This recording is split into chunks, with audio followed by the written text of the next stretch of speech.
Hello and welcome to the Demo Dive, where I live stream myself digging through Steam's demo tag to sort the trash from the treasure. I'm CB, and I have been alternately paying off sleep debt and doing chill things, like catching up on a bit of gaming news. Alas, poor Highguard. I'd feel sorrier for it if one of the devs hadn't come out and blamed gamers and content creators for not liking the game. Never believe your echo chamber, and reflect on why people didn't like the damn thing. Don't assume people just should like it because you say so. But also, gamers of any kind should not be attacking devs just because those devs are proud of a game they made but the players didn't like. It's nuance. Anyway. Now, I've spent the past week doing a day-by-day The Game in Full playthrough of Scarlet Hollow, in preparation for the much-awaited Episode 5, and the first half of it dropped today. Don't worry, even half of this is a long enough episode to give a good long stream. The full chapter is long enough that it had to be released in 2 parts, and this first half is reportedly at least as long as yesterday's playthrough of the entirety of Episode 4. The other half will drop on Friday, the 20th. So I'll be doing 2 Friday TGIF run-throughs, both on an actual Friday, which is nice. And in a way it's kind of cool, because a split release kind of makes it feel like we're getting more game somehow. Plus, and I finally found the words to express this, I get 2 bouts of anticipation for release dates, both in quick succession. Nothing provides more squee than the countdown to a game you like. For a quick recap, going into a little more depth than the game's recap provides, yesterday, as I said, was episode 4, where, well, I said that we met Rhys Kelly properly in Ep 3, but we meet him properly in Ep 4, put it that way. Well, first we spent a lot of time hunting for Stella, had some tea with Sybil, who is very fishy because frankly we asked who Dr. Kelly turned to when her son started hulking out, for lack of a better term, and we got a white out of that whole bit of conversation, and since it was a bit after Sybil fed us tea, I have suspicions. And in general wandered around town like a lost soul. Oh, and we got to see the tablet in the clinic, and were shown a scene to do with the Scarlets and some potential magical fuckery with one of our relatives, who was, according to death certificates we stole, declared dead, but with no body recovered. So that's fishy. We did find out there's a strike impending over at the mine, and that Tabitha has plans to deal with it, which is interesting. And Wayne, after at least providing a mild distraction to allow us to deal with a very hulked out Rhys, advised that we take advantage of Tabitha's distraction to look at the off-limits parts of the Scarlet estate. So we've got a whole lot of straight-up Piscean bullshit to deal with, but as a treat, we snuggled up with Stella for the night. Because ace though I be, I do enjoy my video game romances. But now, Episode 5, shiny new content, going in completely blind, and I am so excited I can't even begin to tell you. So, let's get to it. Sitting comfortably? Good. Then we'll begin. I wonder what hardcore mode is. I'd say I'll look it up sometime, but when I say that, I mean I'll probably Google it, because hardcore doesn't sound like anything I want to do. Episode 5. This is the end of Episode 4. Episode 5 finally awaits. If you'd like to continue with this world state, please save your game now. Continue. Would you like to see a recap before starting Episode 5? Just a recap of Episode 4 I think will do. You open your eyes. It's a new day. And you feel like shit. Yes, because we gave away an awful lot of our lives. What's a notification? Bleh. Not required. Please go away. I had messages. They were mostly ads. Anyway. You check your messages. There's nothing from Stella. Listen, kid, you're only a year or so into this gig. Trust me, the longer it goes on, the more it sucks the life out of you.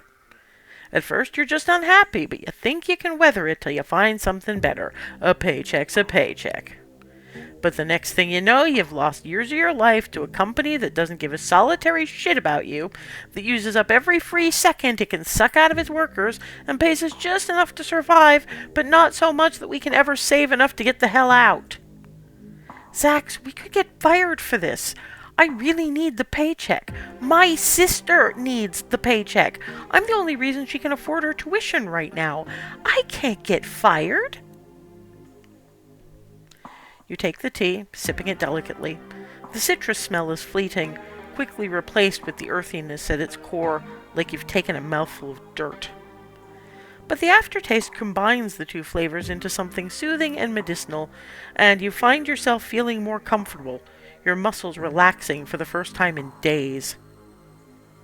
Now, on to business. Sybil takes the cup from you, staring thoughtfully down at the sludge.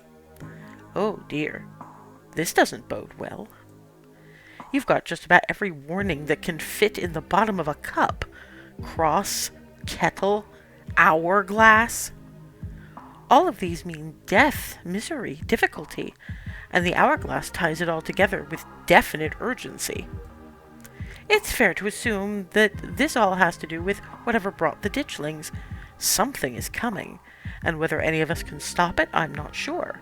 But we may at the very least be able to figure out what it is. And there's a central figure here, a cat, an enemy, lurking in plain sight. This is wild. I had no idea any of this was here. An entire hospital wing, rotting away for decades behind some flimsy drywall. His voice sounds distant. Your sole focus is finding it. Your feet move without prompting, and you stumble down the hallway toward the far wall, barely registering the antique clutter as you stagger past it. Whoa, are you okay?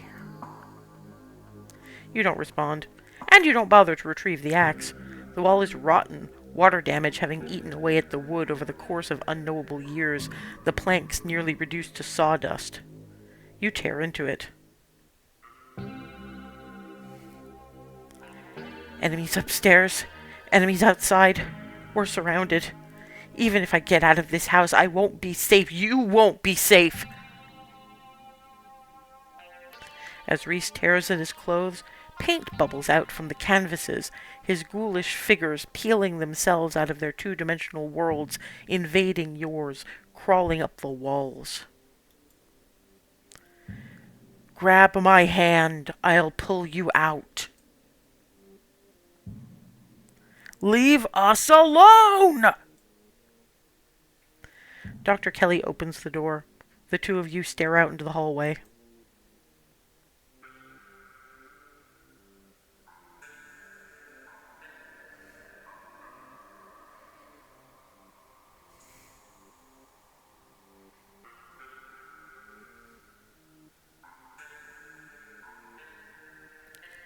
Is this what you were so afraid of?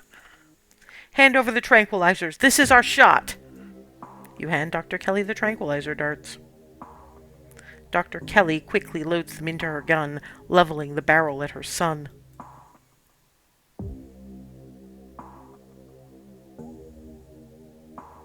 Jay, I thought we were in this together. You sit on the log beside Stella. Jay, that ghost really did a number on you. I'm so sorry. I just wanted to offer a suggestion for how to spend your time tomorrow. Tabitha will be busy out at the mines. Take advantage of that. Forbidden places won't be forbidden without her around to stop you. Explore the estate. You might find something interesting, if you know where to look. So, are you coming in? You drift off together, limbs entwined, exhausted and safe and comforted. Tomorrow may bring some new horror, or it might not. But whatever happens, you'll face it together. It's time to continue your journey.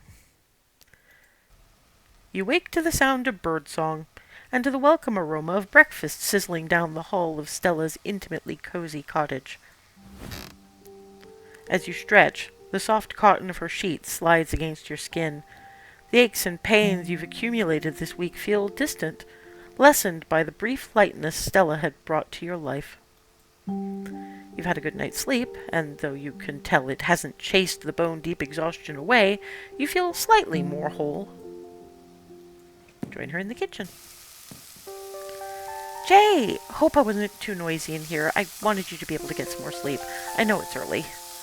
Still, it can't be too bad to wake up to somebody making pancakes for you, even if it is at the crack of dawn. Morning kiss, why not?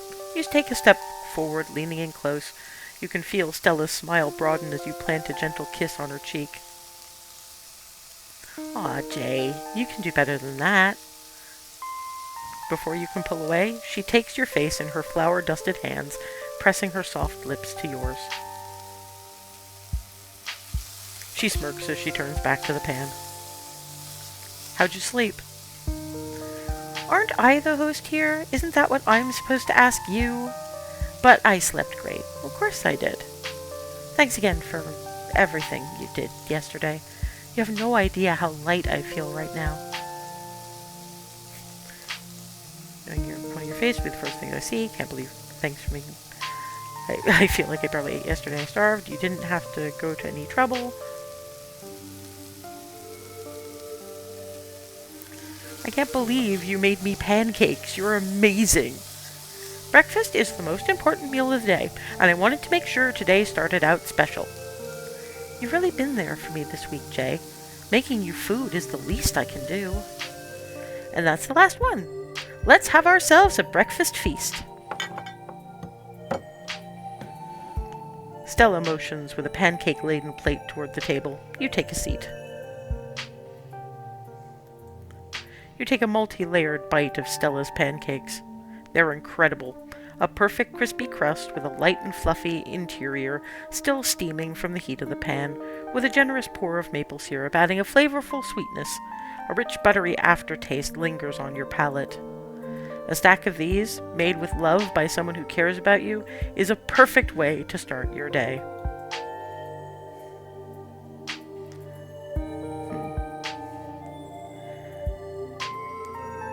I don't think I want to tell her about Reese. She's had a hard enough time with things anyway, and that's going to be way too much. I'm not going to tell her about Wayne either. What if we just take a chill one? I'm so excited to spend the day with you. It's good to have you back. I really missed you yesterday.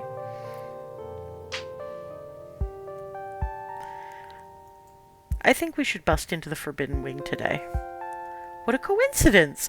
I was also going to suggest we snoop around the estate this morning. It's like we share a brain. This is so exciting. Let's finish up breakfast and go.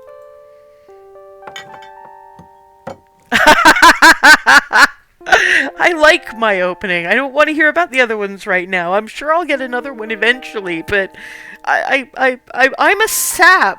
I am a romantic fucking sap. Do you understand? And, you know, it's sometimes a little bit difficult for a romantic asexual to be able to get the romance part without the sex part. Because everybody else, great. Me, no. So I get my romance vicariously, okay? So I'm good here. Thank you. All right. Pancakes have been eaten, and I am fueled up for today's activities. Let's head out. Stella stands up, Gretchen hopping down from her chair to stand at Stella's side, and the two of them lead you to the door and out into the chilly morning air. Please remember to shut the door this time, Stella. The walk through town is quiet. It's early, and though you can smell the diner cooking up breakfast for hungry miners and brewing coffee for cops to sip while ignoring the horrors plaguing Scarlet Hollow, Main Street is deserted. You and Stella feel like the only people in the world watching the sun rise over the library. The estate looms over the three of you, more unwelcoming than it's ever been, as if the small bit of time you've spent away in a warm house still full of the love that built it has made the mere thought of the crumbling manor unbearable. Wow, I can barely remember the last time I made my way up that hill. Pearl Ann didn't exactly make it easy for me to see Tabitha, so we usually hung out anywhere else we could think of. Your aunt had a tendency to shoot first and ask questions later, so I figured it was best not to risk winding up at the business end of her shotgun. You only make that mistake once. Excuse me?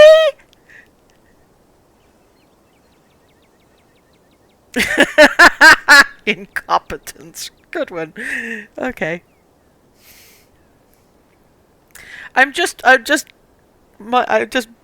Aunt Pearl Ann is pointing shotguns at people, and my entire fucking family is a nightmare mess. It's sad to see how much worse it's gotten. That cliff used to be a lot farther away from the house, but it's claimed a lot of ground. That place looks like it could fall any day now. Is this gonna be a house of Usher bit of bullshit? Is that where we're going with this?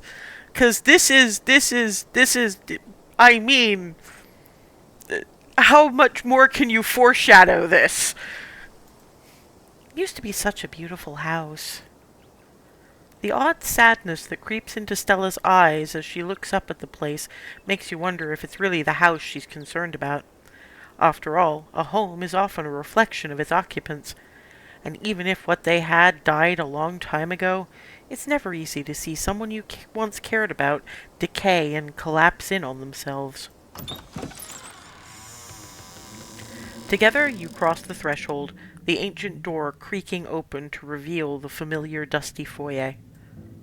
Knowing Tabitha isn't here to keep you in line gives the place a new feeling, like you have complete ownership of the place, and that any secrets it once held are yours to be uncovered, if only you can figure out where to look. You can feel how much the floor is tilting. Geez, the place has really gone to the dogs since the last time I was here. Everything feels so much older and disused. I can't believe Tabitha is still living here. I'm sure she has a lot of memories tying her to the place, but it feels like it could come down around our ears any second. So, where to first?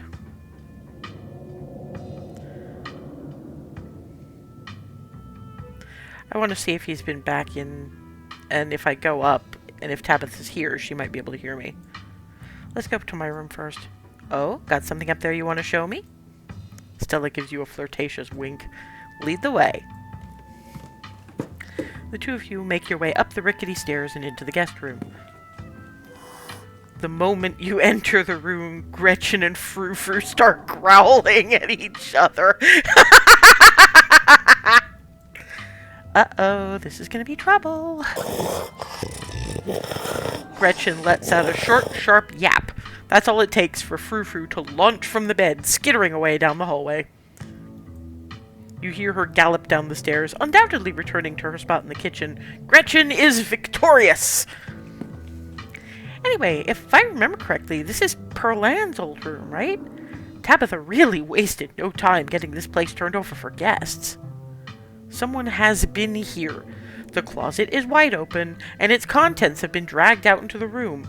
A discolored residue smeared on some of the larger boxes, giving you a hint as to who might be behind the invasion of privacy. Holy shit! That mess has got to be Wayne, right? I think I'd know if you were that messy.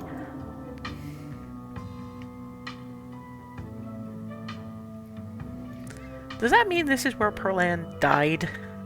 I wouldn't know. Tabitha hasn't really said anything about it, but she died in her sleep, so one can assume. Oh, that's great, Tabitha! It's okay. Now you can just sleep in my bed for the rest of the week. If Tabitha gets mad, oh well. She shouldn't have made you sleep in a dead lady's bed without even telling you. Check in on the possum. See what Gretchen does with the possum. You make your way to the dresser, pulling out the drawer to check in on the little opossum who lives there and the larger one that joined it. But they're gone. Not even the bread remains. It's just an empty drawer. Oh, are you getting changed? I could give you some privacy. Or not. Whichever.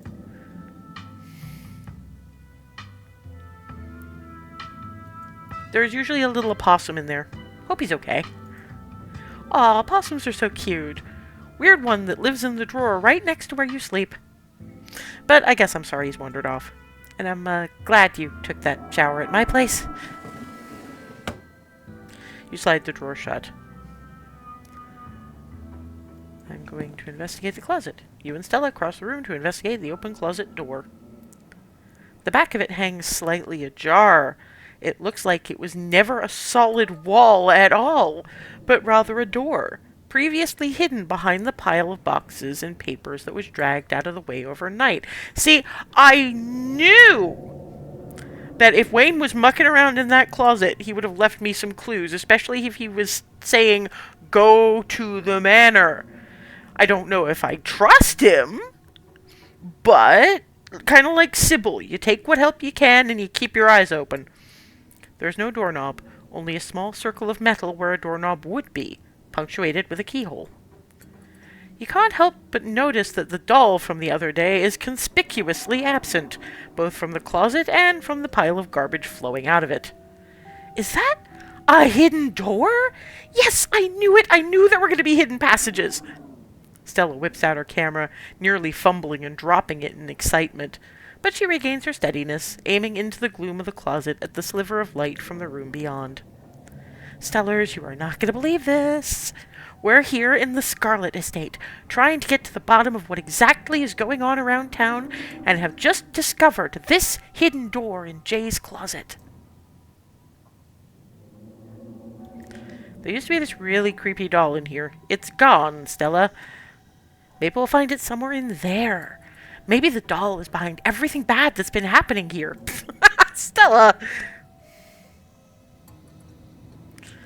I think you're right. Wayne is behind this. Don't you think Tabitha's gonna get mad at you for filming in here, like legal action mad? We're going in. Guess we found our way into the Forbidden Wing. You're going to be the death of me, Stella. You go first. I am scared. This is too easy. I mean, I could pick the locks on the Forbidden Wing, but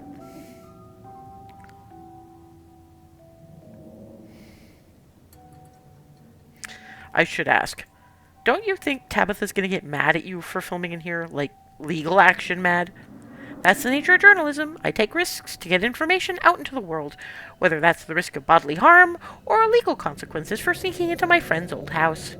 If we don't find anything, I don't post anything. But if we do find something and it blows your dark, possibly incriminating family secrets wide open, well, I guess that's a problem for future Stella to figure out. I think you're right, Stella. Wayne is behind this. Does that mean Wayne knows about the layout of the Scarlet estate? Well, he used to have a thing with Tabitha. You know, I'm really starting to wonder what he has to do with all this. I don't like how close he seems to think he is with you, but maybe he knows what's going on. He made this way too easy.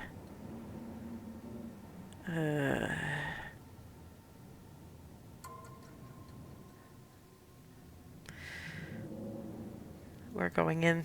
We need to explore this. That's right! You both step forward, Stella filming as she dramatically opens the door, its hinges creaking appropriately. Together, you enter the Forbidden Wing of the Scarlet estate. The room you find yourselves in is mostly barren, with no real furniture to speak of. The wallpaper is peeling with neglect, and the floor tilts uncomfortably beneath you. Already you can see why Tabitha would be so intent on keeping you out of these unused rooms.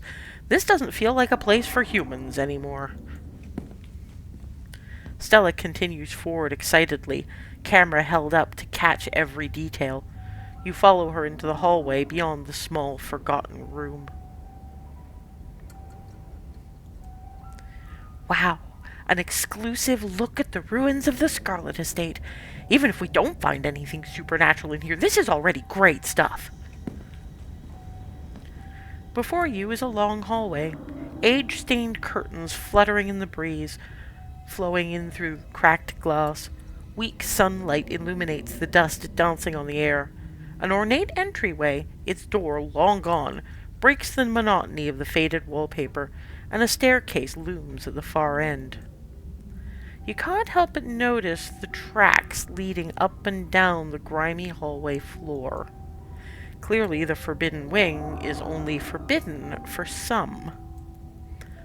Oh, those are fresh prints. Looks like our friend's been doing some exploring of his own. We'll have to be careful. I'd rather not run into him while sneaking around in here. I'll investigate the ornate entryway. You both make your way to the dark doorway in the middle of the corridor. It seems like some kind of entertainment room, the sort you'd expect out of fancy rich people who wanted to show off. The stench of mildew is strong here, your already weakened lungs aching from the strain of breathing in such toxic air.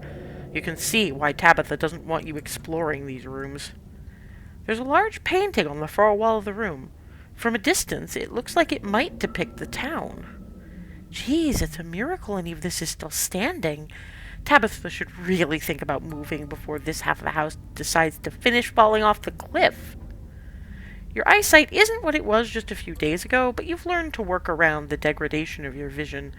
As Stella excitedly films B-roll of the ruined parlor, your eyes are drawn to a bookshelf, or rather what's left of a bookshelf, hanging by a single rusted hinge. Its sagging shelves reveal some sunless space beyond, once hidden, now exposed by the rot of this house. And it seems that Stella has spotted it too, as she turns her camera towards the dark entryway.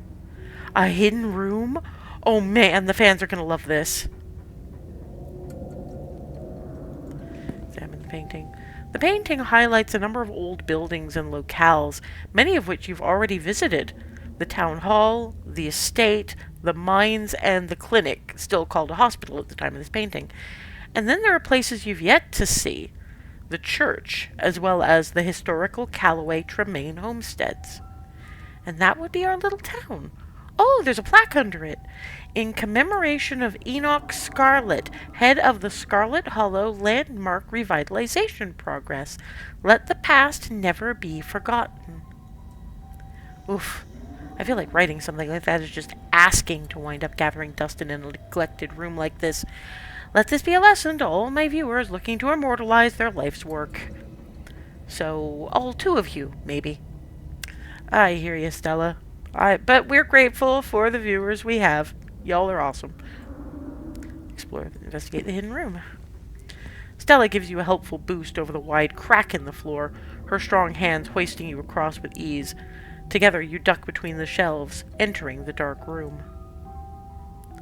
The space is dark, its features barely illuminated by the faint light trickling in through the myriad of cracks and holes in the walls. The wallpaper, a deep, exquisite red, adds a blood-like glow to the dimness. There's some significant occult bullshit in here. The walls are lined with ornate display cabinets, some empty, some still presenting their antique treasures. Nestled between the cabinets, a single tall bookshelf remains standing, its occupants dusty but mostly intact. But all of these are ornamental details. Your focus is drawn to an expensive-looking antique desk in the center of the room. Gretchen barks out at the rest of the room, attempting to intimidate whatever it is she smells. Shh, Gretchen, we wouldn't want anyone to find us here. Who knows? They might try to seal it back up, Amontillado style. Gretchen quiets down, but that doesn't stop her from thoroughly investigating the space. This is it, Stellars. The kind of find every urban explorer hopes for. A hidden room, locked away in the Scarlet estate, full of weird artifacts and keepsakes no one was ever supposed to find. They weren't counting on a couple of investigative documentarians like us to go looking, but here we are, about to blow your family's sordid past wide open. I'm not going to joke with her about her career. Examine the desk. You step towards the desk. Maybe there's something worth finding in its drawers. The top drawer mostly contains old-timey letter-writing materials, complete with fancy, dagger-shaped letter opener and a wax stamping kit emblazoned with the initials ES. That must be Enoch Scarlet. The wax seems lightly gnawed. Oh, hey, possums! Underneath, you find a pile of crumbling financial documents. Scrawled in neat cursive in every spot that needed a signature is the name Enoch Scarlet. This must be his desk, meaning this must also be his study. and hidden among the documents you find an ancient photograph. A stern, blond man stares up at you from the detritus at the bottom of the drawer, a face you're surprised to find you recognize. That was the guy from The Lost Seal, the one with his legs not working. It's the man from your vision, the one in the hospital bed. Hey, I've seen that before. That's the picture of Theodore they put in the local history books. That's your great-great-uncle or something, the one who died in the collapse, except he didn't. I had a vision about him yesterday. No way. Enoch said he was looking with a witch. He didn't die in the collapse. Teddy was supposed to come home. Enoch said he was working with a witch and that she'd be able to help him fix things. But this was in the hospital after the collapse. Stella focuses the camera on you as you explain the vision you saw yesterday. She's clearly shocked by this revelation, drinking in every word, eyes growing wide. A witch? And then somehow they managed to convince the whole town that Teddy died of the collapse? But if he didn't, and some witch is involved... Sounds to me like your family has more than just Charlie Shaw's skeleton in their closet. Feel around for anything you might have missed. As you search for anything more notable among the contents of the drawer, you notice something peculiar. An irregularity in the molding along the top edge of the desk, almost as if it had been removed and replaced at some point. You slip a hand into the drawer, feeling along what would usually be the solid oak of the top of the desk. But the space is clearly hollow, your fingers making light knocking sounds as they fumble against the wood. Fortunately, it's a very simple lock, and you have years of experience. In moments, the secret drawer slides open, revealing its treasures. This is kind of awesome. See, this is why Street Smart is such a great one to pick, because, like, I'm sorry, no door can hold you? I really need to buy myself that to learn to pick locks kit. Oh! Check it! Look at what I found! It's a bundle of notes. As the pages unfold, Stella's eyes grow wide. Let's see. Element fire, hand of law, 3 dogs, 3 heads of Cerberus, judgment at the gates, stubborn adherence, goat, the hand without the head. Working as links in the chain of productivity. Yeah, because Dominion. Dominion was the Charles Shaw one. Prosperity was the one in the mines. Working as links in the chains of productivity. One entity separated from the fruit of labor, diligent and covered up, unfortunately. Vitality, that's the one we found in the hospital, the clinic. Wind, Asmodeus, rod of Asclepius, cycle of life, unending, wound through by serpent of healing. Verena's suggestion, Asmodeus, beast, woman, goat, Pan, ram, bull, which means rule, violence, sufferer, defiance, indulgence, sacrifice, power. Told her it was overcomplicated, but she insisted.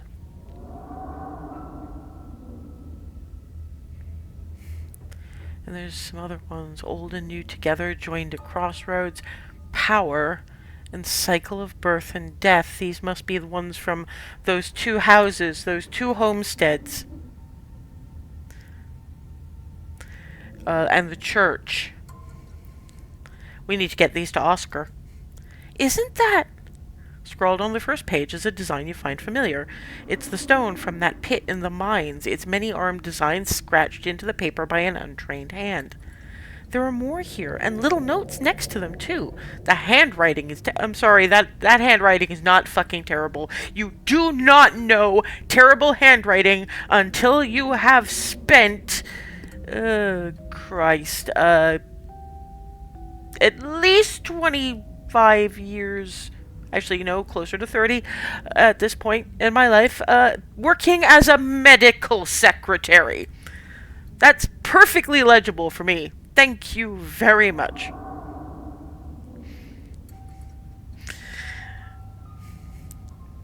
Yeah, the handwriting is terrible. I don't even think some of this is in English. Yeah, some of it is not in English. That much I am entirely sure. But it looks like this one says prosperity? There are other drawings here. Those are the ones we haven't found yet. There are other drawings here, some of which you find just as familiar. The goat head carving from what was once the town hall, and the circle of figures from the clinic. There are notes scrawled in the margins around the designs, most either illegible or written in some language you don't understand, though few words stand out. Prosperity next to the stone from the mines, dominion paired with the stone from town hall, vitality with the clinic. So let's see what these other ones are. Bounty. Lamb or cherub?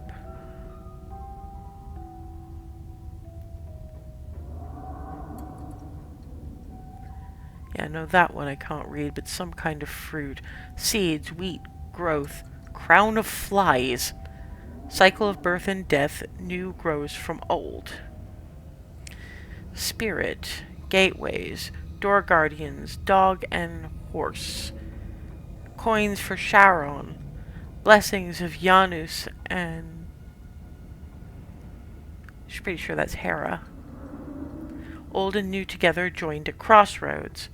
Throne. Morning star, which is good and bad when you consider it.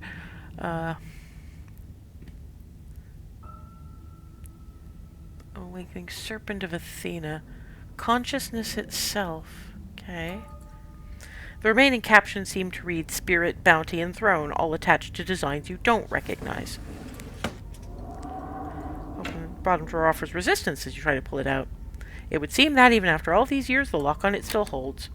Not a problem. See? See? Possums! You're surprised to see familiar faces staring up at you from within a nest of odd glass vials. It's the little opossums from your room. It seems they too found their way into the forbidden wing. Gretchen barks and strains to get at the poor beasts, breaking the eerie silence of the forbidden wing with a cacophony of doggy wrath. The opossums in turn fall over feigning death. Geez, Gretchen, calm down. I'm not letting you go after a couple of poor little opossums. You don't even have teeth. This isn't a fight you're gonna win. Stella reaches out a foot, holding the squirming Gretchen close to her chest, and slides the drawer shut. The opossums are safely stored away, where the bloodthirsty, toothless pug can't try to wrap her gums around their little throats.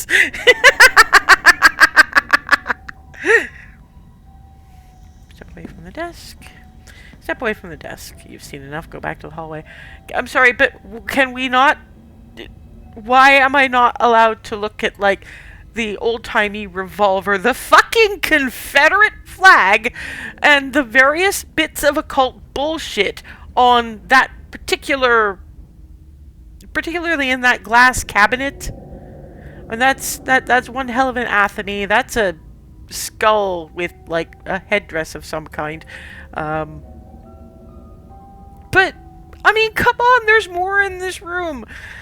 Okay, but it's a dev team of only 2.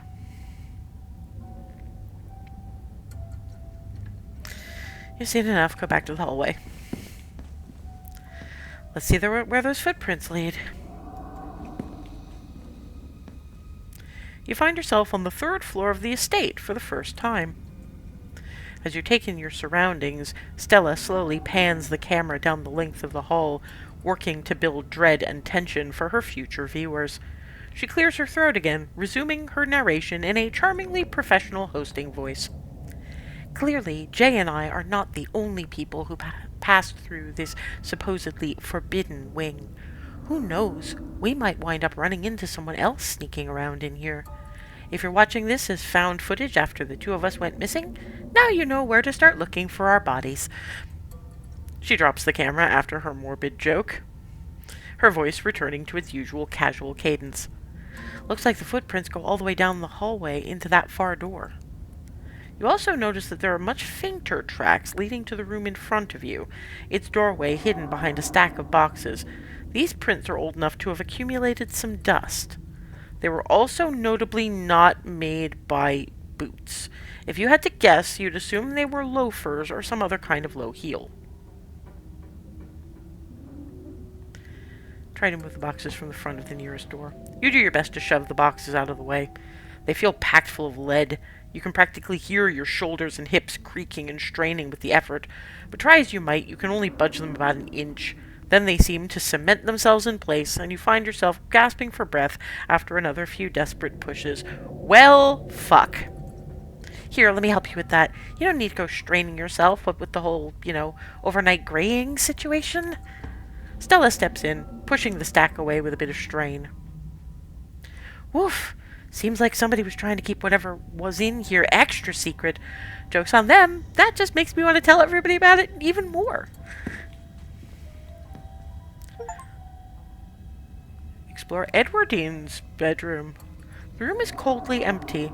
The large antique bed is made, its sheets ancient and dusty, but still somehow giving off the feeling of tidiness, even with cobwebs stretched between each corner of its four-poster frame. Search the desk. You step toward the desk, its drawers practically overflowing with stationery. You start opening drawers.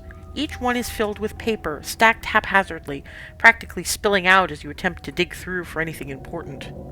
All these bills and receipts are in Edwardine's name. Guess we know whose desk this is. That's WHOSE, but never mind. The rest of the room is so neat and tidy. It's amazing that her drawers are such a hoarder's nest of old paper. Sweetie, you have, a little bit untidy room, but then think about your desktop. But I wouldn't be surprised if the Scarlet ladies have always been like this, pretending they have everything together on the surface and then being a total mess on the inside. Sounds like Tabby to a T. Oh, don't tell her I said that. Also, you're talking about me too, Just saying, although I guess I'm not technically Scarlet ladies. But for tax purposes.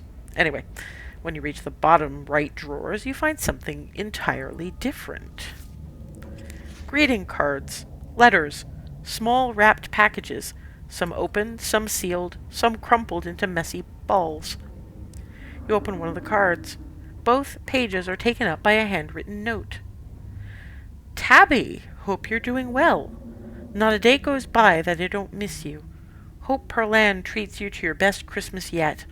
I'm not sure what sort of doodads you're into these days, so I sent a little something that made me think of you. I made sure they were the best shells of the bunch. Not sure how rare any of them are, but they're awful pretty, and they've still got that beach smell. And make sure you put your ear up to 'em, too.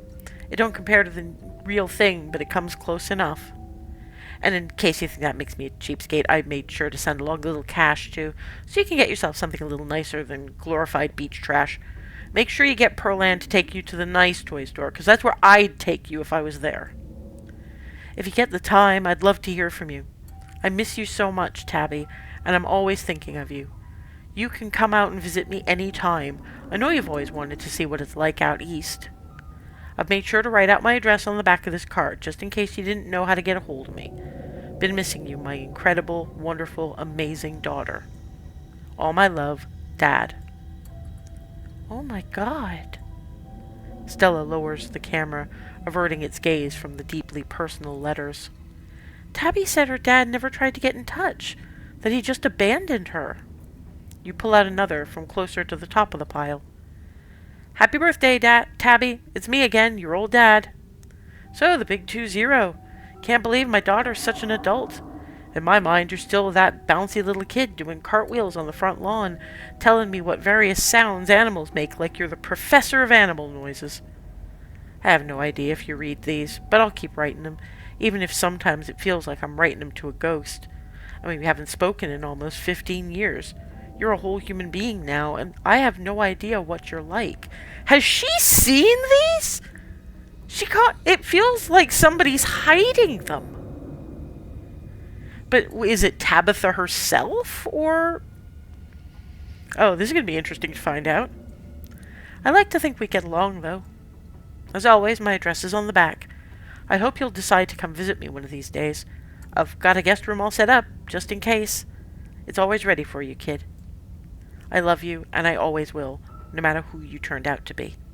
Love, Dad. There are years and years of these. The bottom drawer is almost entirely unopened envelopes, dating from when Tabitha would have been just a kid, all from him. Kinda looks like Edwardine and Pearl Ann were keeping these from Tabitha, on purpose, for practically her entire life. Is that why our mum was so pissed? The fuck? I don't even know if we should tell her. I mean, there could have been a good reason, right? Yeah, 'cause they're bitches!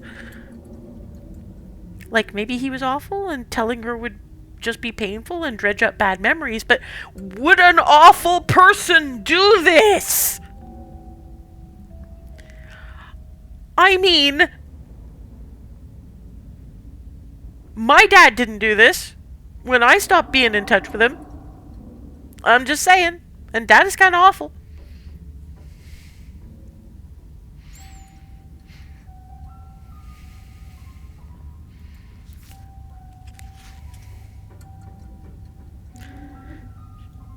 We should tell her, but let's pretend they were in one of those boxes in my room. Oh, smart! She wouldn't have to know we were back here. Street smarts for the win! I mean, okay, she's still gonna be in... We're burying Meemaw. Like... Well, Auntie. Whatever. In a couple of days, so... I mean, okay, maybe it'll change her eulogy and possibly get her spitting on the grave or tap dancing on it. Yeah, let's do that, because I really want to see Tabby trying to tap dance on somebody's grave. That would just rule. Stella stuffs a handful of letters into her bag. Search the closet. See what else is being kept from people. You make your way to the closet. It's as lifeless and tidy as the rest of the room. It seems Edwardine kept things neat and orderly, or as neat and orderly as she could, considering the decaying state of the place. This looks to me like where Pearl Ann would go shopping for Tabby's clothes. Is exactly the sort of thing she wears. In fact, I'm pretty sure I've seen her in that dress before. The only thing here besides her clothes and shoes is a box, shoved off to one side. You pick it up. Child-size overalls, striped shirts, a small pair of trousers with suspenders still attached. One of those little sailor boy suits from the boys from the 50s were always wearing. Were they? Boys' clothes. That's weird. When was the last time a boy was born into the family? When you pull out the last shirt, a note is revealed, tucked away in the bottom of the box within a protective plastic sleeve. What is it written in? It's scrawled in almost illegible handwriting, written in some thick, brown, watery ink that's cracked with age.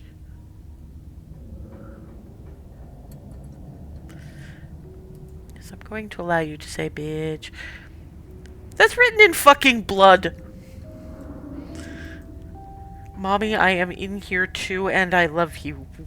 What the? Yeah, thanks, Stella. That's exactly where I am right now.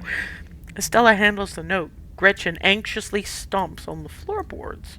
It's okay, Gretchen. You don't have to squirm so much. It's just paper. Really? Really creepy paper. Actually, given the rips and fray marks, that's not paper. That's cloth. Stella zooms in on the unsettling note, making sure the camera takes in every detail. Okay, I got the footage I need. You should put that back before you get a curse from it or something. You drop the note back into the box, once again covering it with the clothes. Folks, what you just saw was found in the bottom of a box of boys' clothes hidden away in Edwardine Scarlet's closet. Yet the only children she supposedly ever had were 2 girls. This mystery is getting so thick it's gone from gumbo to gravy. I found records yesterday, and actually, Edwardine had a stillborn boy, and his middle name was Charles. Mommy, I am still in... Did she lock away her son?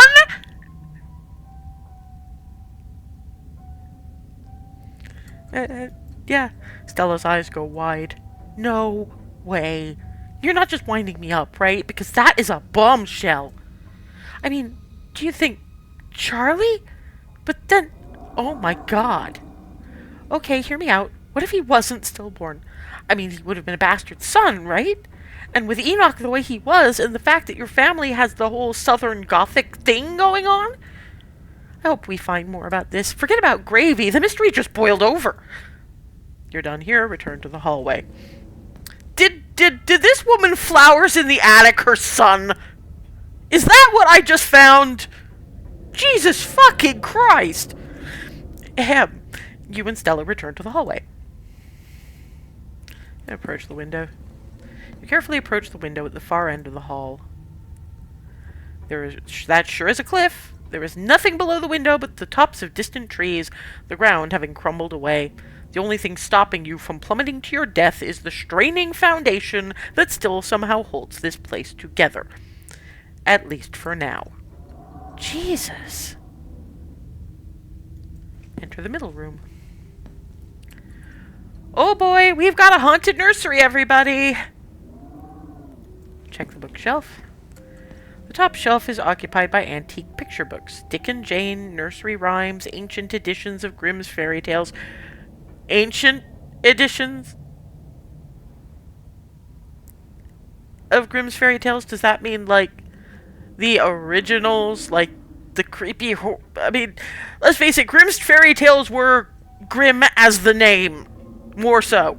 Anyway, the lower shelves are full of educational material, from children's encyclopedias to writing practice workbooks.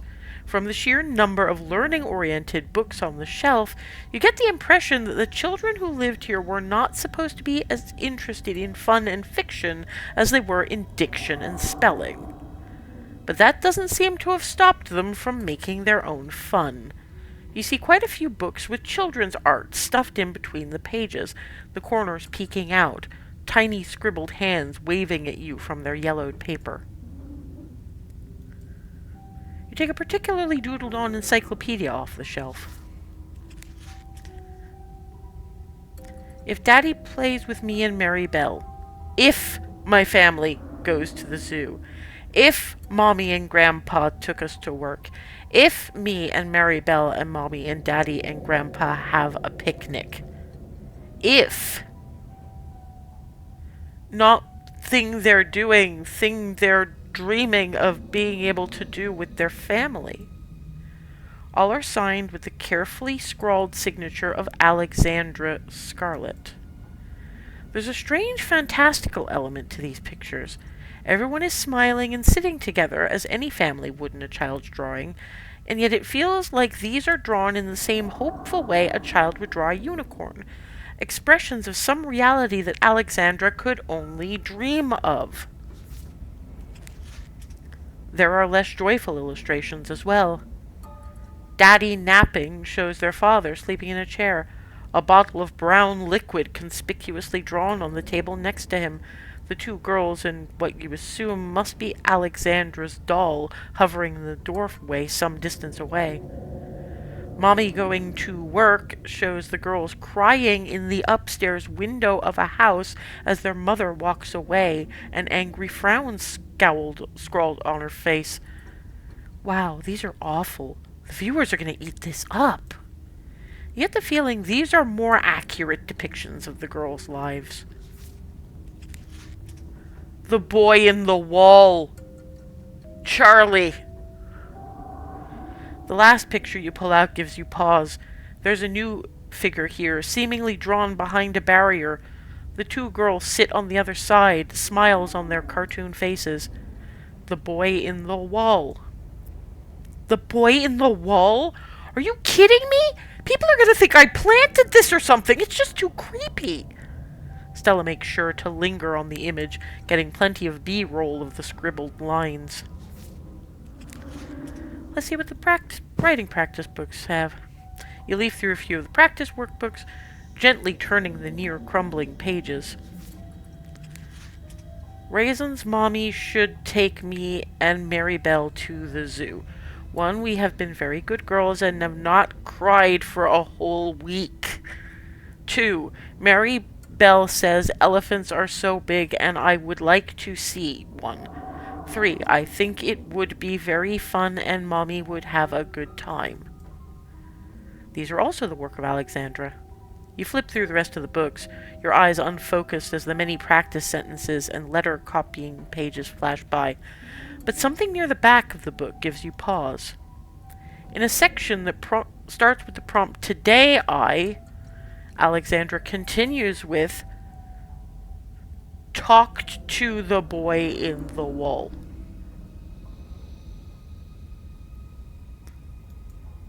There he is again. More boy in the wall. I'm getting goosebumps. This is just so weird. Hold on a minute. The little boy's clothes, the note, the fact that Edwardine had a bastard son at some point, now a boy in the wall? This is all starting to add up. Yeah, thank you for joining us, Scarlet. We were there about 10 minutes ago. You're done here. Return to the hall. You and Stella make your way back to the hallway. Follow the trail into the farthest room. You continue following the trail of footprints, approaching the farthest room down the hall.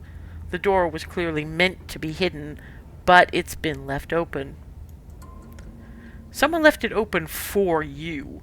Probably Wayne, because Wayne wouldn't know we can pick locks. Gretchen begins to shake in fear, whining meekly as she glances around the room with wide, anxious eyes. It's okay, Gretchen. It's just a big empty room. There's nothing to be scared of. The curtains on the far side of the room catch your eye.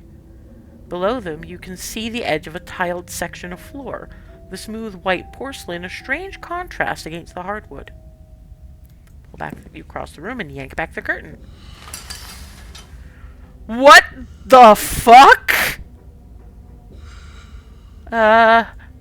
Stella raises the camera, its lens trailing up the tiles to the meat hook dangling from the end of a heavy chain in the center of the odd shower-like alcove. You can just make out the rusty stains of what looks like long-dried blood in between the tiles. There's been an effort to clean it up, but just enough was missed that it doesn't escape your attention. Well, Stellars, if anybody has any idea what this is, please enlighten us. It almost looks like a place where you'd butcher something. But what is it doing all the way up here? Across from the nursery of all places. There are clinking noises. Why are there clinking noises? If I'm about to get a jump scare, please, mind your ears. Leave it and move on. Stella crosses the room, training the camera on the door on the far side. Like the way you entered, it too has been left ajar, as if inviting you to explore what might be behind it. The doors to this room seem like they would be almost totally invisible if they hadn't been left open. There aren't handles or anything, just keyholes. Wait a minute. I'm on a who's Wayne and what's Wayne and how does he know all this vibe right now. So it's got to be a hidden passage. Amazing. Your family really pulled out all the stops when it comes to creepy stuff. Follow Stella. Stella shouldn't be leading this. Oh! That's locks. And claw marks. Where are there claw marks? Hello? You exit into a short hallway. There are stairs here leading back down to the lower floors, but there's also another door. It's hanging ajar, the many locks and deadbolts along its edge glimmering in the weak morning light. The doorframe itself is gouged and splintered, evidence that some desperate creature tried to save itself from the room beyond, time and time again. Yeah, 'cause there's claw marks on the brick, too. If you look in there. Holy shit. Gretchen's whining reaches a fever pitch. Geez, okay, I get it. The scary room is too scary for a little dog like you. You don't have to go in, just don't go running off anywhere. See how the edge of the door is all messed up? Looks to me like something didn't want to be put back in there. Before you can stop her, Stella steps into the little room, her camera drinking in every detail.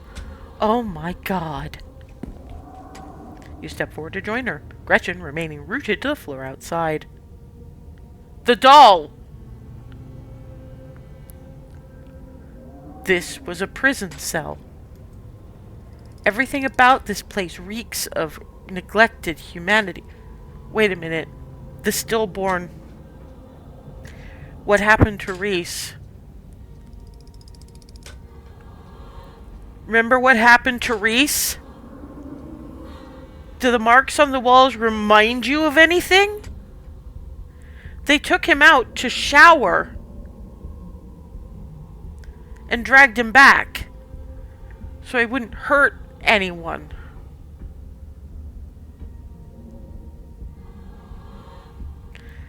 Everything about this place reeks of neglected humanity.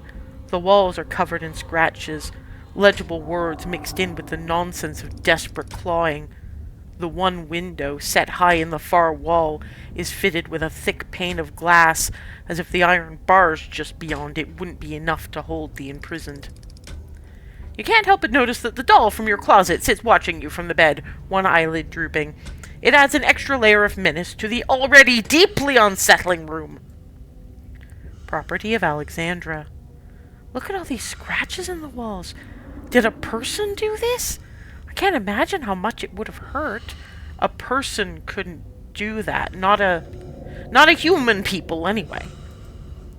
You can't help but notice that Stella's camera is no longer recording, its little red indicator as dead as the air hanging over this room. It stinks, too. Like nothing I've ever smelled before. I've been in sewer drains that smelled better. Tabby. What happened here, Jay? What the hell happened here? Your eyes are drawn to the massive almost letters dug as deep into the brick as this cell's prisoner could manage, highlighted with whatever pigments were available. That doll used to be in my closet. Property of Alexandra. Stella walks over to the doll and examines it. Property of Alexandra. Kids always talked about how she went missing. It's one of our town's urban legends. I wonder if they ever found her body. Maybe there wasn't a body to find. You stopped recording. Yeah. You and Stella are interrupted by a sound wrapping around you. Music. The tinkling of piano keys, played by a clumsy hand. They echo up a narrow staircase at the end of the hall, one you've yet to travel. You hear that creepy music, right? Stella seems uncharacteristically shaken. She clutches at your arm, the camera trembling in her hand. Oh God, someone else is in here. You know who this has got to be. It's Wayne, trying to be dramatic and mysterious. Though it seems to be working, as you can tell from the wild-eyed look in Stella's eyes as she stares down the length of the hallway. There's something strangely compelling about it, too. Like he's giving you a personal invitation, asking you to come to him rather than forcing you into another confrontation. The two of you stagger back into the hall. Do you think it's him? Wayne? Stella seems to swallow her momentary fear, straightening back up and letting the light return to her features. If it is him, he could have information. He seems like he knows a lot about what's been going on in town. And who knows, maybe he'd be more willing to talk now that we found all those secrets your family's been hiding. No way am I going to go looking for some spooky guy playing. Just take her hand and follow. Wayne clearly set all of this up for you to see. It's only right for you to hear what he has to say. You silently take Stella's hand, squeezing tightly as you pull her toward the music. Come on, Gretchen. I'll carry you. Stella scoops up Gretchen, the pug still visibly shaking with the fear this place seemed to instill in her. Stella's comforting grip seems to ease her poor little doggy spirit. That's right, my little old lady. Nothing bad happened. Besides being shaken to my core, I guess. But nothing physical. We're just seeing one scary man, and then we're leaving. We hope.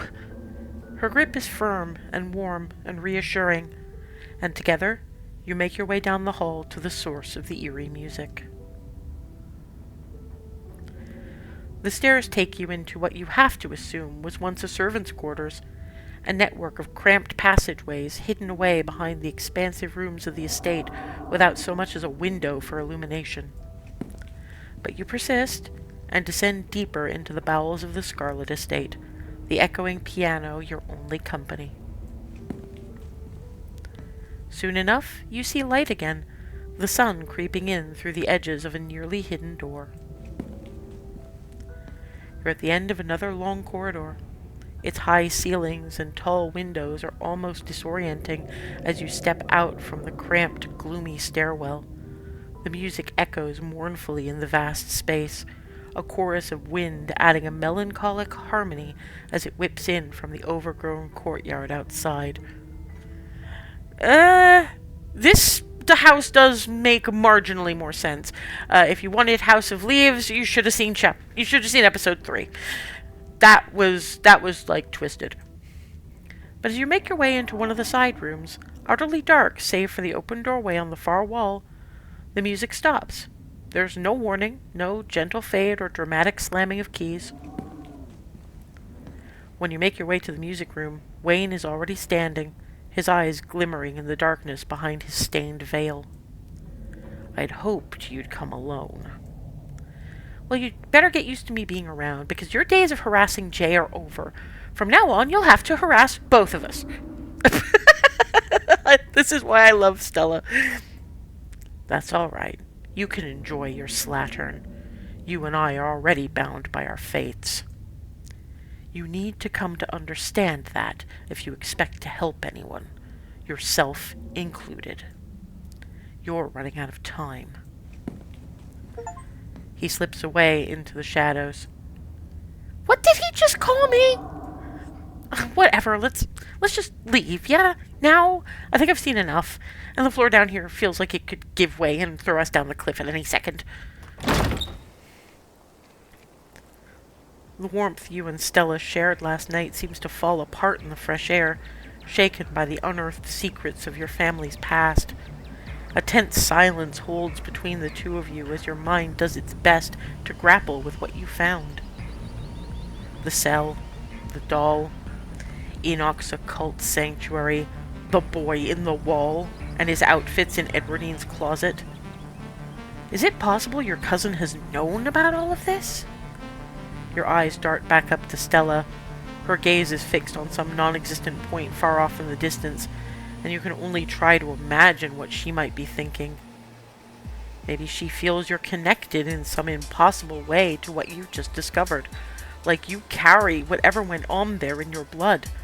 And Tabitha, who lived under the same roof as that cell her entire life. Ditchling.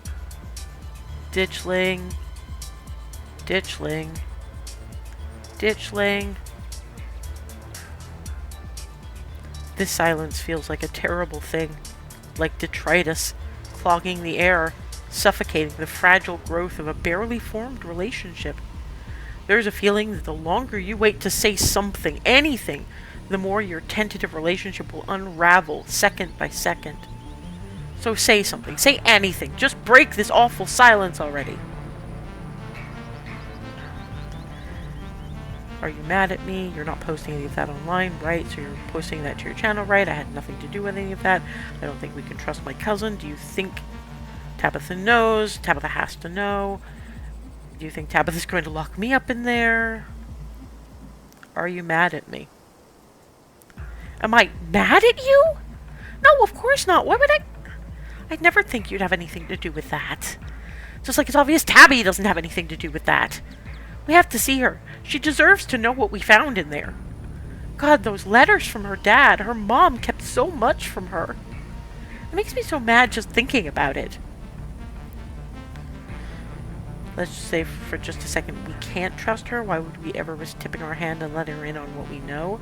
The room with the letters from her dad was blocked off by a pile of garbage. She could have known about the dungeon without knowing about her dad. You've always been so quick to defend her. I don't know if I can do this. I'm not going to force anything here. I know how much she means to you, and I know better than to let that come between us. Let's go. You're right, we need to see her. She deserves the benefit of the doubt.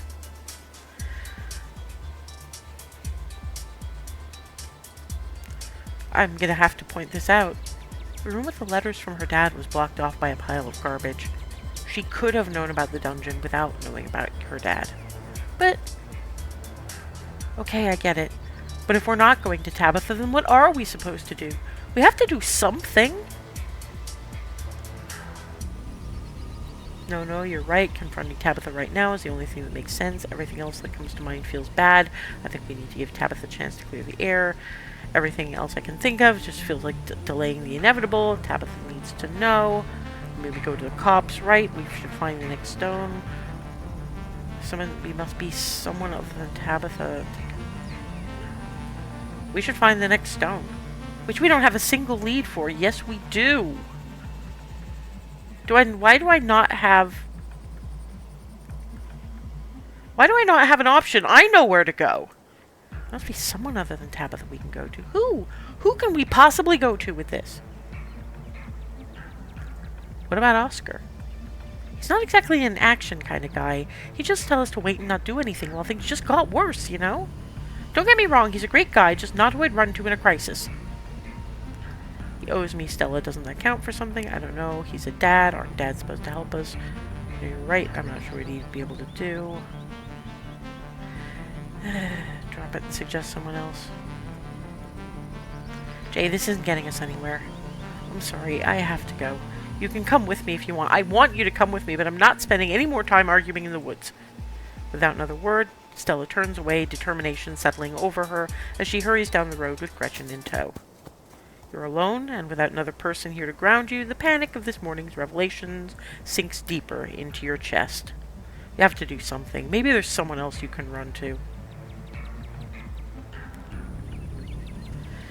This was a mistake. I'm going after Stella. Fighting with Stella about your cousin was a mistake. Even if it means running into the lion's den, even if it puts you directly in danger, you have to chase after her. You catch up to Stella just a little ways up the road. Jay, oh thank God. I didn't like how we left things. I didn't either. I'm so sorry. It's okay, it's okay. What matters is now we're doing this together. You and Stella continue on to the mines together. I guess I'm committed to this now. It seems whatever strike the miners were trying to coordinate has fallen through. As far as you can see, there are no picketers here today, parading around in front of the rickety chain-link fence with signs and bullhorns. The only sound is the constant, low, industrial clanking of unending productivity. The only sign of life, the slow-moving machinery beyond the rickety chain-link fence. The Scarlet Hollow mines are ticking along, as they always have. There's nothing here to stop you from seeing your cousin. Alright, looks like the coast is completely clear. You and Stella make your way through the front gates and up the short path to your cousin's office. Stella doesn't bother to knock before twisting the door open and confidently stepping into the trailer. Tabby! Stella? Jay, what are you doing here? Why are you holding a shotgun? I clean it sometimes. Guns need that kind of thing, you know that. Stella, I would have appreciated a heads up that Jay was safe in bed at your place last night, instead of having to wait up wondering if my cousin had managed to die while out adventuring in town. Let's not do the small talk today, Tabby, please. Stella pulls up a chair, and the two of you sit down across from your increasingly anxious cousin. Hey, I didn't say you could sit. We just came from the Forbidden Wing. Tabby, have you been there? Stella, what were you thinking? You know not to go in there. That's not a no. She's avoiding the lie, but it's still there. I know, I'm sorry, but the stuff we found in there... Tabby, your family hid so much from you. You deserve to know.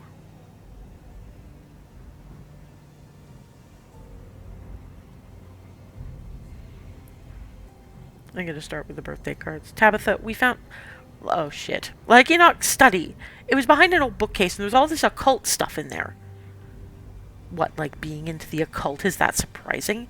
He was a rich man in the early 1900s. Of course he was into the occult. That was like a hobby back then. You know I know that. I wouldn't have come all this way out here if that was it. But there was this other room where someone had tried to hide these big meat hooks behind a curtain with a drain underneath and what looked like old blood stains. We also found these old clothes in Grandma Eddie's room, boy's clothes, and a freaky note that looked like it might have been written in blood. It says, "I'm still in here and I love you," or something. I don't know what that means, but it was in plastic. She clearly wanted to keep it. And these birthday cards from your dad, all stashed in a drawer. What? Someone had been hiding them from you, Tabby. He loves you. He sent them every year.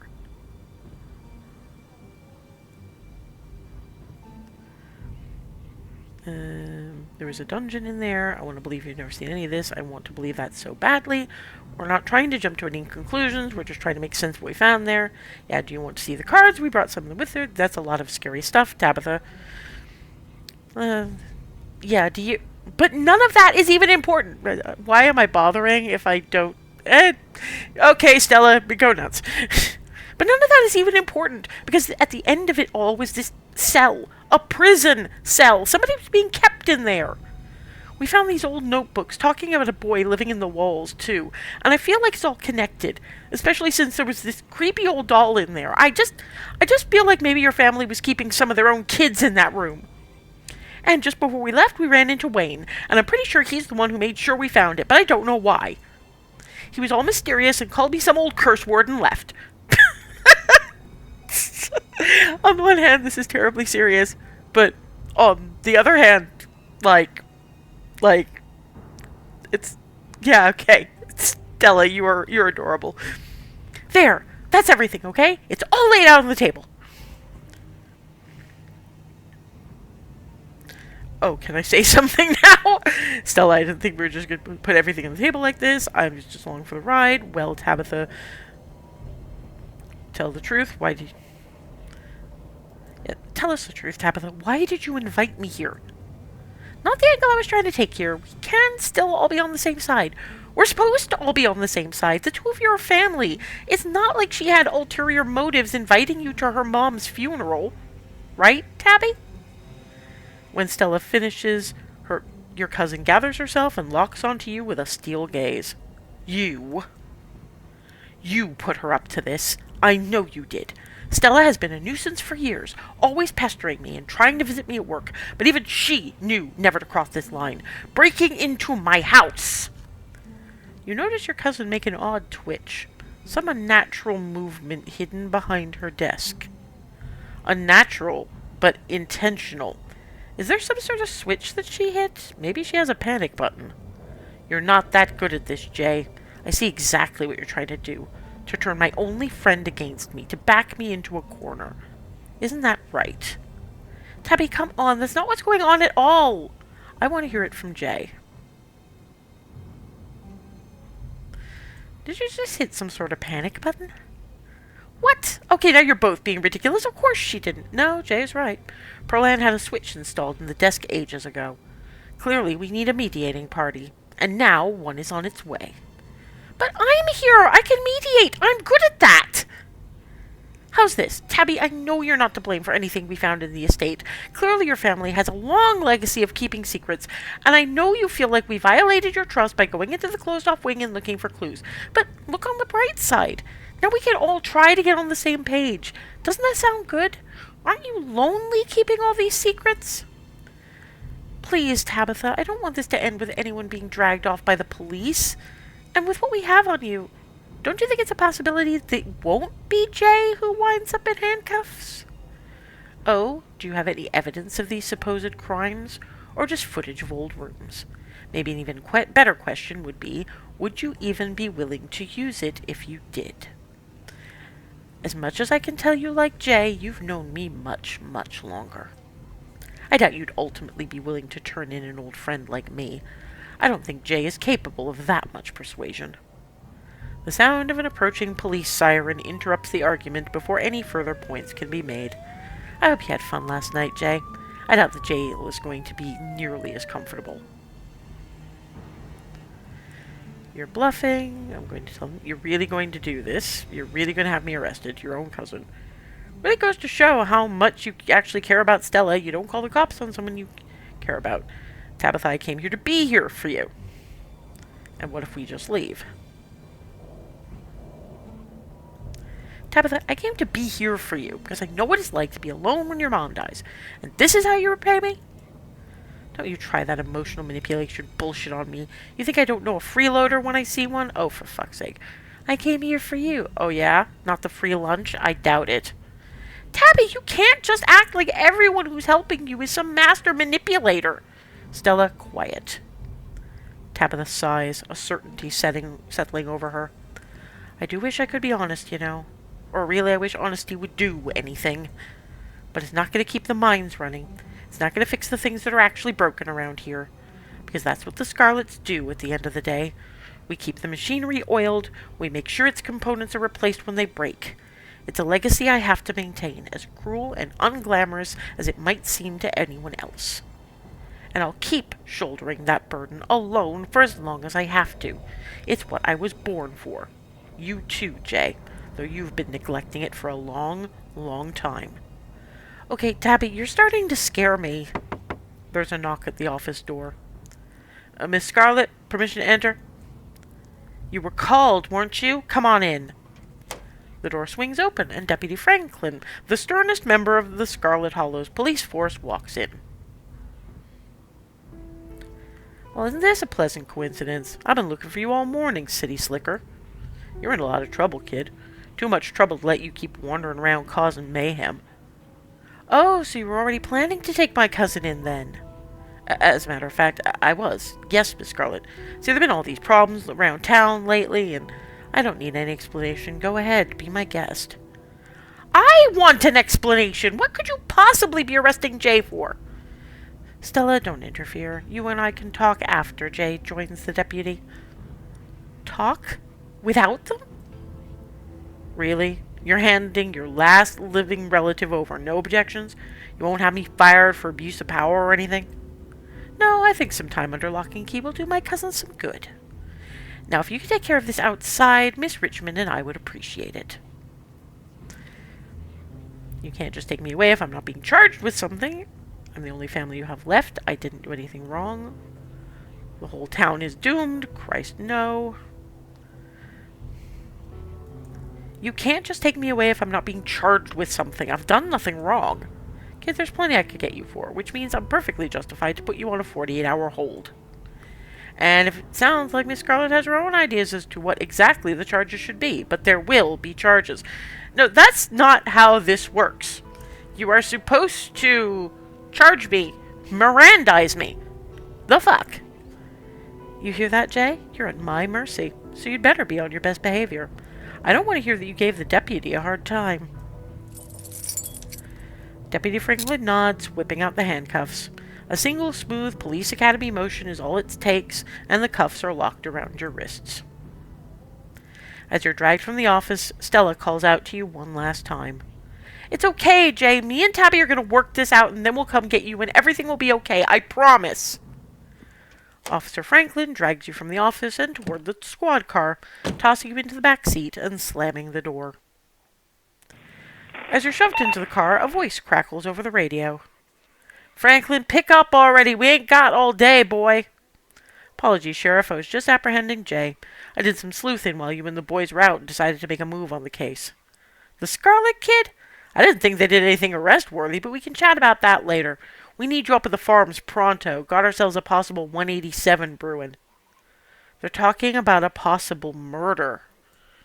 10-4. Damn, this day just keeps getting crazier.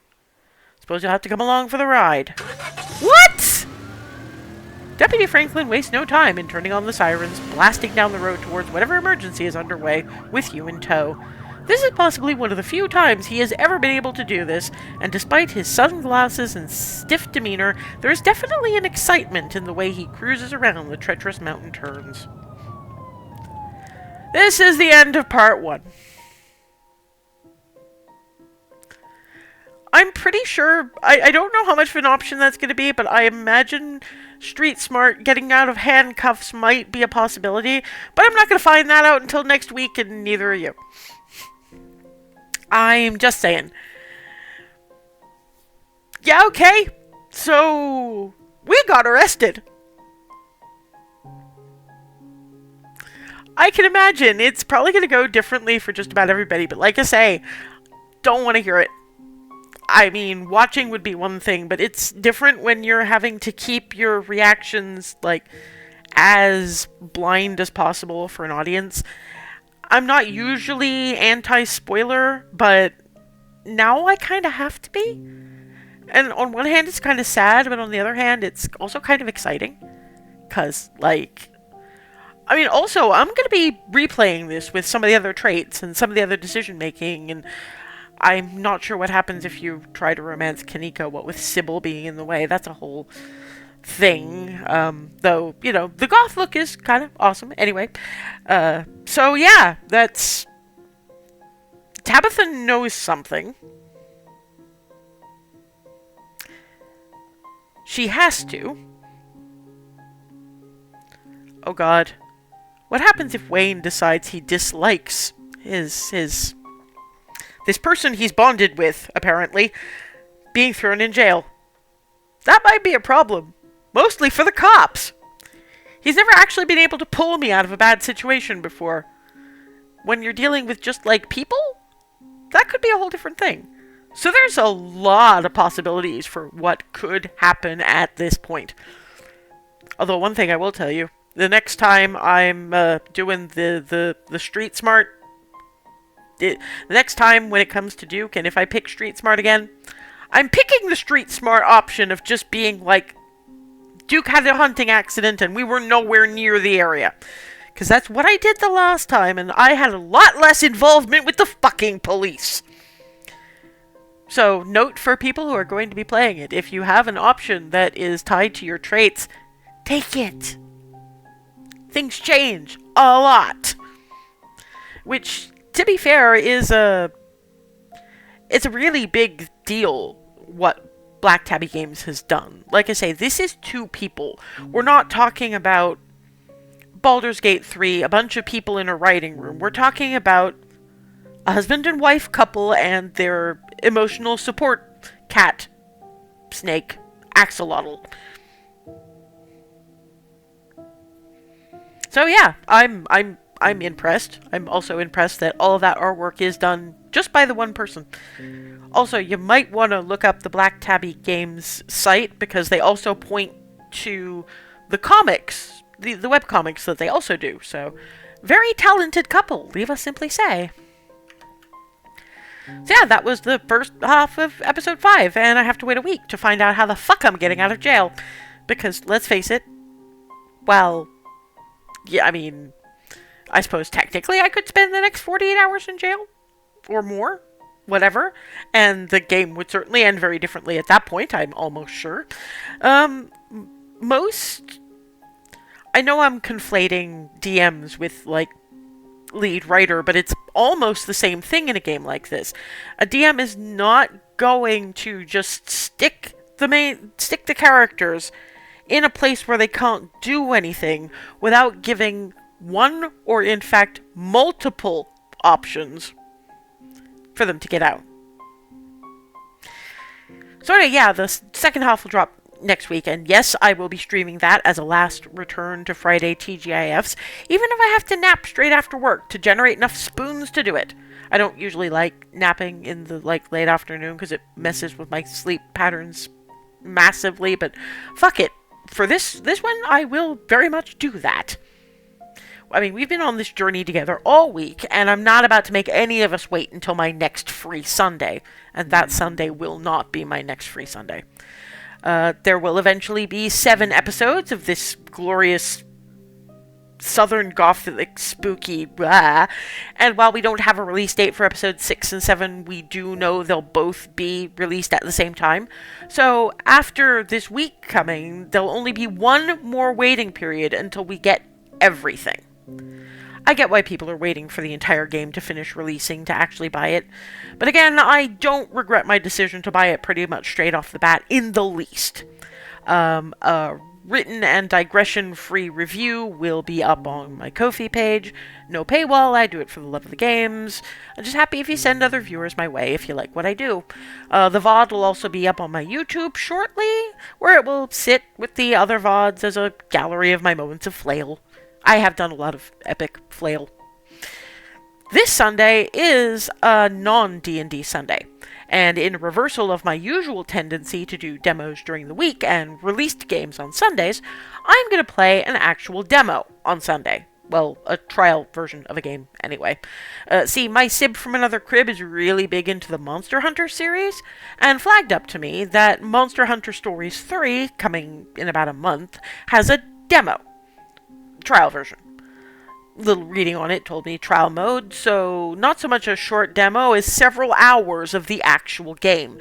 The kind of thing that, now that I'm at the end of my week off, could only really be done on a Sunday, because I don't work on Mondays, so it won't matter if I spend longer than an hour at it.